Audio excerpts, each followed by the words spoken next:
All right. So, jumping right in, we're going to talk about the inability to share. And I think this is probably a very common problem that a lot of kids have difficulties with. So this is a 7-year-old boy that has obsessive compulsive tendencies. And he's very possessive over things that he owns and doesn't like to share any of his toys or anything that has any meaning to him. So he has problems at daycare and at kindergarten because once he likes something, he'll be territorial over it, meaning like, oh, he won't share the item with other kids or make it more difficult for kids to access that item. So if he likes a blue scissor, then he'll only use that scissor and won't let other kids use it. And if they try and use it, he'll throw a tantrum. So they're like, okay, what do I do in this instance? All right, so now this is a common problem for most single child households, right? Like for a lot of kids that are raised in single child households, one child doesn't need to share. They get all 100% of the parents' attention. All their toys are their own, so they usually aren't used to sharing. Okay. Now, maybe they're not, and maybe you have multiple kids, but let's say this child has a lot of protests or a lot of misbehaviors. And then what happens is, as parents, you're like, okay, let's just have this child give it up. Let's teach our better behaved child to always just give up what they want, not invade the other space of this other child and just leave them alone. So the child just gets used to this method of how they own everything, that, oh, whatever is theirs is nobody else's, and they learn not to share any of those items. So a lot of the answers you're going to hear from me today are going to have roughly the same theme, okay, which is it starts at home. It starts at what you do with your child at home. And if they have a hard time with sharing items and things like that, what you have to do is you have to practice these things at home. So even if you don't have another child, when it's your own child, a lot of times you're like, oh, they want this, I'll give it to them. As opposed to you learn how to be strong, and even though like, nope, I'm using it right now, and no matter how much they tantrum, no matter how much they cry, you make sure they don't end up getting that item when you're using it, or you're making them share whatever it is that they have with you, even though there might not be another child in the household. So just like every other advice I'm going to give, you're going to have to take baby steps, right? Like, which means that, oh, you're going to have to teach them through very, very specific teaching methodologies to get him to learn to share the items that he wants. So with his toys, with anything that he really likes, you sit down with him and then you're like, okay, it's time to share. And then you have to take that item away from him. And then he has to allow you to have that item for a very short period of time before you give it back to them. So when you practice this, you have to make sure you have enough energy, because your child's going to protest. You can't be doing it like, oh, in the spur of the moment, or like, okay, let me just do it. You have to be prepared, because your child's not going to share that item with you.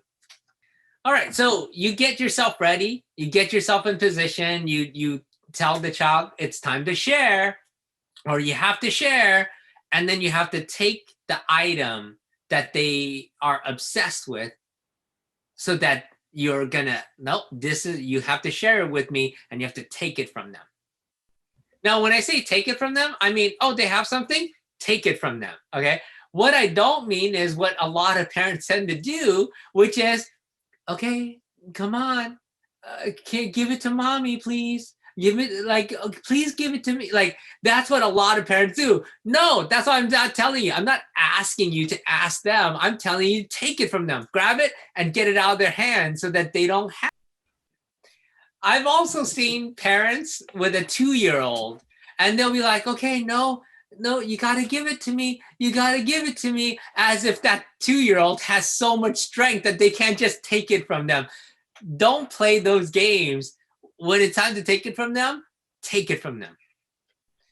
All right. So you take it from them, they're going to cry. They might drop to the floor. They might scream. They might tantrum a lot. And what you're doing is when you first start it, you have to wait until there's some calm in there. It doesn't have to be a lot of calm, but there has to be a little bit of calm. And then once you hit that calm, they're like, ah, yay, good job sharing. Here you go. Okay. You do not give it to them when they're screaming. You do not give it to them in the height of their protest. You have to wait for that protest to just die down a little bit, and then you give it to them. So by waiting for that pause, by waiting for that decrease in that behavior, what you're doing is you're reinforcing the quiet and you're reinforcing the sharing for that split second of time that they shared nicely. And so that's what you're going to have to practice frequently until they get used to, all right, it's time to share. And they can hand the item over to you. And in 1 second, you're like, wow, that's great sharing. And you hand it back to them. And so once we get to that point, then your job is to grow the amount of time that you are holding that item. So we start with like a split second, then you go to a full second, you go to 2 seconds, you go to 3 seconds, you go to 4 seconds, and you slowly increase the amount of time as the child demonstrates that they can handle that previous time slot. And so that's what's going to happen is you're going to grow the time frame so that you can share it for longer and longer periods of time. I make sure that he can do it throughout his day with any item that you ask for to share, that he can share all those items. And that's where I would get started. Now, the problem is going to be like, well, if he is fine at home, how do you change what's happening at the daycare or at school and whatnot? And so the problem then lies with the generalization of this skill set from one environment to that other environment. Now, that piece of it, just like almost every other generalization piece, the school or the daycare center, they have to fight their own fight, meaning like they have to have the necessary follow through to make sure that this child learns like, oh, they cannot be hoarding these items, you know? However, by having a lot of practice at home, you've already given them the skill sets to be able to have that generalized over. So that is what's going to have to happen, because if the school or the daycare continues to just let him hoard or let him not share, there's very little that you can do, because all of his misbehaviors are being reinforced in that environment. His inability to share is being reinforced. Why? Because I'm successful at it. Oh, when I take it, other people are afraid of my protest, and because they're afraid of it, then they just let me have the item, rather than like, oh, them like not allowing him to do the hoarding thing, not allowing him to engage in these inappropriate behaviors, and then they just let that behavior be successful.